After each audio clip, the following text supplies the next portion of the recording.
Morning, y'all. Aunt Becky here. Yesterday, started on the ironing table and posted the first portion of that this morning. So you all will get to go back and look at like how I was fighting with the wood and making some decisions on the fly for the tabletop along the way. But one of the things that I want to do is wanted to put casters on the bottom of my table so that not only is it adjustable height-wise, but I also want to make it adjustable around the room. So these are some casters that have come to me on a bread dolly. You know, like the little short flat thing, kind of looks like a plastic furniture dolly that they stack the bread trays on. Anyway, recently one of those has come into my possession. But can you guys see how greasy and dirty and nasty that is in there? I do not want to take that in the house. Ultimately, the carpet that's in the craft/sewing room is going to come out, and we're going to put some vinyl plank flooring in there, but we don't have that dialed in just yet. But either way, I don't want all of this in there. So what I'm going to do is just see how I can get these cleaned up a little bit. And then I'm going to just take a little piece of plywood, cut it out the same size, drill some holes in there. Then the leg will sit this way. The plywood will lay on top, and then I've got some longer hardware that's gonna go in there, and basically it will be a non-permanent fix for the casters to be attached, so that I can kind of take those on and off if I ever decide that I no longer want it to be used in that capacity. Like I said, with the tabletop, also I want to be able to pull that off, and you know, if we ever need to use it as a desk, which I highly doubt. Are you kidding? Number one, I ain't doing office work, and number two, I damn sure ain't working from home, because those of you who know me and my shiny squirrel sensibilities, I can't focus on stuff like that. So anyway, so today we're just gonna kind of take out the hardware, put that over there. So we're gonna take out the hardware. I'm gonna just hose the whole thing down with WD-40. I have these are gonna be my tools of trade today. WD-40, because it works on everything, and I do mean everything. Can't go wrong with WD-40. I've got some foam paintbrushes to kind of use as a little scrubby, but I also have these big honkin' Q-tips that I originally bought on Amazon in a kit to clean my antique sewing machines, and they work really well for getting down into places, and they're pretty absorbent, and they're not abrasive at all in the way that you think about a cotton swab or a Q-tip or something like that, but they are abrasive enough that they can kind of pick up some of that gunk. So, wish us luck. Here we go.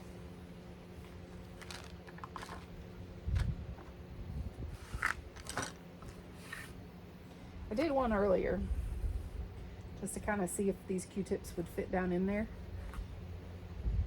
And this is the kind of crap that's coming off of there. So, yeah. Anyway, trying to get all that out. I don't want any of that in the house with me, especially not in the sewing room where I'm making quilts that, you know, people, namely babies. Some babies much bigger than others, but babies are gonna be, you know, wrapped up in. I don't want all that gunk in there, and the less gunk that is in, the less gunk I have to clean and get out. So yeah, it's pretty dirty. But some of the changes that are going to be coming to the sewing room here in the next little bit. I started doing t-shirt quilts again in a method that I had not done before. And I've not got the first one completed yet, because, you know, shiny squirrel shit and me kind of go hand in hand, and I've changed projects at least 3 times. Got 3 new ones going. Still haven't finished up any of the old ones, but it's coming along, and I think I'm gonna like using that method a lot more than the method that I had used in the past. So a lot of people have asked me, hey, do you make them? And I've always said no, but there really isn't any reason why I couldn't and shouldn't. So, you know, if there's something that you have that you want me to make, then once I get Stefan's quilt done, I'll post it and you guys can kind of take a look at how I'm doing them. They're not going to be perfect. You know, my stitching is going to overlap where some of the others don't. I think if you want perfect stitching, you can get online and you can get that. I don't know, I think it's called Project Repat or something. I mean, if you just Google t-shirt quilting, there's a million companies online that will do it, but if you also look at them, some of them kind of cut off your logos, which I really don't like. I think that having a whole logo is part of the reason that you want a t-shirt quilt. I mean, those are your memories. You want that on there. You want to be able to read it. You want to be able to see all of it. And I think that that's more important than some of my zigzag stitching overlap. I could be wrong, and if that's the case, that's okay, because there's room in the world for all of us and all of our opinions. But I think that I could probably, you know, start making a couple of t-shirt quilts for, you know, fun money, something to keep the projects in the sewing room going.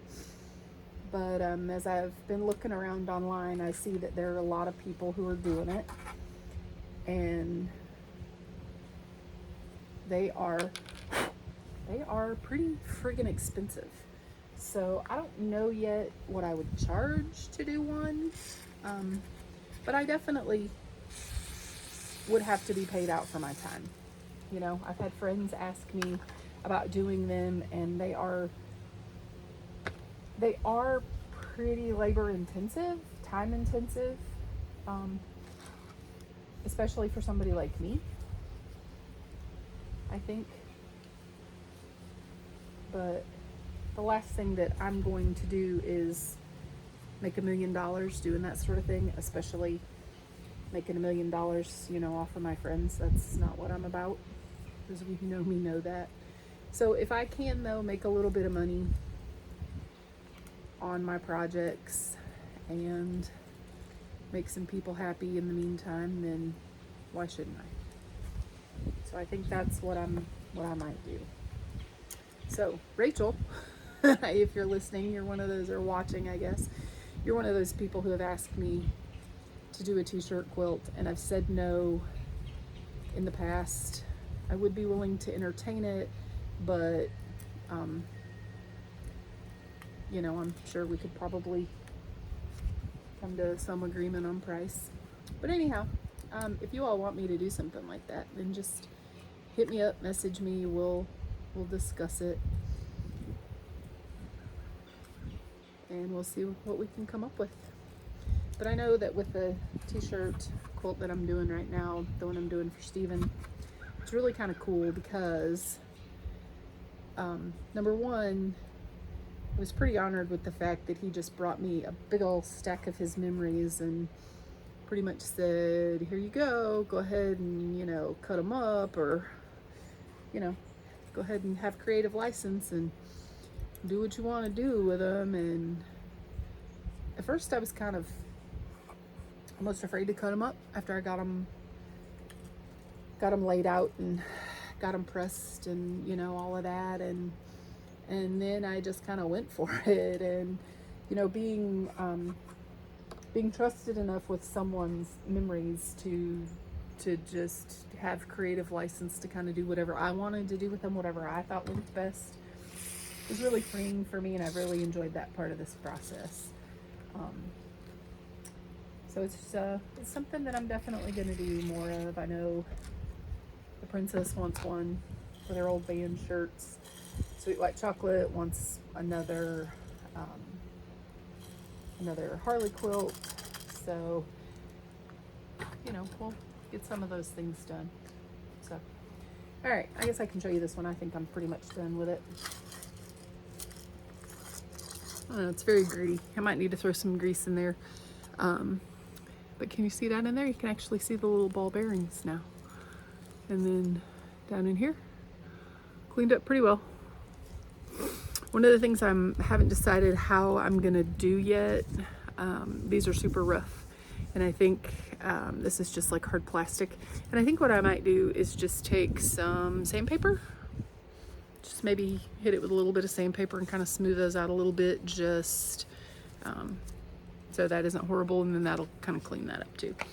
So, all right, I'm gonna keep working on this part, and when I move on to the next step of actually putting them onto the table, and when I actually put the tabletop onto the table and put the batting on, and then put that final ironing board cover on there, then I'll let you guys tag along and we'll see how that goes. So, all right, I suppose that's it for now. Ta-ta, y'all.